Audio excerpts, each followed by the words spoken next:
To prevent a poorly fitting lid from slipping during cooking, simply flip it over. Now it won't go anywhere. Cleaning burnt-on food from a pot is easy with just some regular salt. Sprinkle salt on the bottom of the pot, pour in very hot water, and let sit for 15 minutes. Everything will come off easily with a regular sponge. Putting eggs from the carton to a special container in the fridge is very easy. Simply place the container on top of the carton, press down lightly, and carefully flip it over. All dozen eggs will be in their place. To keep carrots fresh for a long time, use onion skills. Layer the carrots with the skins and store them in a cool, dry, dark place. By placing a colander on top of a large pot of boiling salted water, you can easily cook spaghetti for 1-2 people. When they're done, simply leave the colander out and put the spaghetti to a plate. To keep tomato paste from spoiling, I prefer to freeze it. Put the tomato paste in a regular plastic bag, spread it out thinly and freeze it. Then carefully open the bag and cut the frozen paste into small squares or rectangles. Store them in the freezer.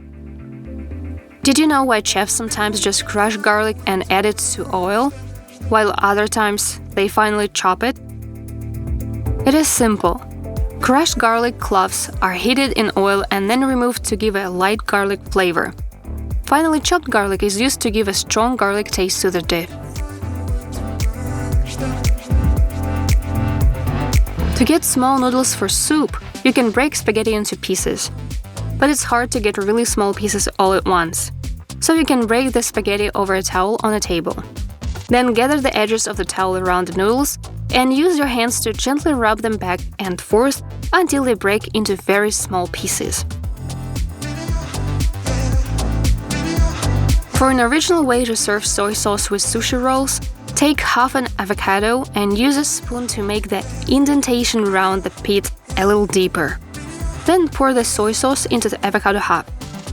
To avoid getting your hands dirty while grating boiled beets, use a plastic bag and place the grater inside it. Nothing flies around and your hands stay perfectly clean. Radishes are a delicious and healthy vegetable, but they can be slightly bitter. To remove the bitterness, place the radishes in a deep bowl and cover them with very cold water. Leave them for 30 minutes. Then cut the onion in half and finally chop it using the grated side of a grater. Salt the chopped onion and also cover it with cold water. Cold water removes any excess bitterness, and then the onion remains perfectly crispy. And of course, it's better to marinate the onion, so add a little vinegar. After 10-15 minutes, drain all the liquid and gently squeeze the onion. Do the same with the radishes. Now combine all of the salad ingredients, radishes, marinated onion, boiled beef or chicken, thinly sliced, and some greens. Add salt and black pepper to taste. Dress the salad with fragrant sunflower oil. Use special paper liners for baking muffins in silicone molds. Roll small pieces of foil into small cylinders and place them between the paper liner and the silicone mold. Then use small office clips to fasten the mold so that it forms a sharp corner. This is how cute hearts are made. I want to make a very delicious fish pate. To do this, bake 2 types of fish. I have mackerel and pink salmon. Wrap both fish with salt. Other spices are not used in this case. For baking, use a foil and baking paper envelope. Tightly close it. The fish is baked at a temperature of 180 degrees for about 30 minutes. After that, let the fish cool completely and separate the meat from the bones and skin. Add black pepper, dried basil, a little smoked paprika, and salt as needed to the fish. The use of butter to preserve half an onion in one of the previous videos caused a lot of controversy. I assure you, this method is very rational. The onion half has been in the fridge for exactly a week. It is still firm and juicy. The butter didn't spoil, and it is on this butter that will saute the onion. So nothing will be wasted. As soon as the onion turns golden, remove it from the heat and add it to the fish. Here also add hard-boiled eggs. And using an immersion blender, grind the plate to a uniform consistency. To make it softer and more pliable, add a little melted butter. And for taste and aroma, add very finely chopped pickles or salted cucumbers, drained of excess liquid. And also make wonderful preparations and an extraordinary appetizer from this plate. On a piece of food film, put a small portion of pate. Gather the edges of the film and carefully twist it to make a ball. And insert a toothpick into the center of each ball. Put them in the freezer until they are completely frozen.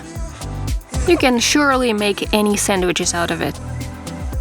Pour gelatin into water, mix it well, and let it soak until it swells. In a small saucepan, add tomato paste, a pinch of salt, and smoked paprika. Pour in melted gelatin and gently mix it, then place it on low heat to warm up evenly. It's important not to let it boil. Take the frozen fish pate balls out of the freezer and carefully remove the food film, leaving the toothpicks in place. Holding onto the toothpick, dip the pate ball into the tomato mixture. Because the pate is very cold, the jelly sets quickly and forms a smooth and beautiful layer. Once all the balls are coated in tomato, place them on a plate and refrigerate until the pate is completely thawed, which takes about 2 hours. Before serving, remove the toothpicks and replace them with small cherry tomato tails. This makes the fish pate look even more colorful and appetizing.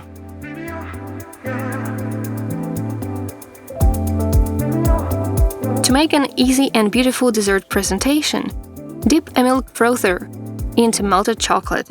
Hold it close to the bottom of a plate and turn it on for a few seconds. I can repeat this process as needed.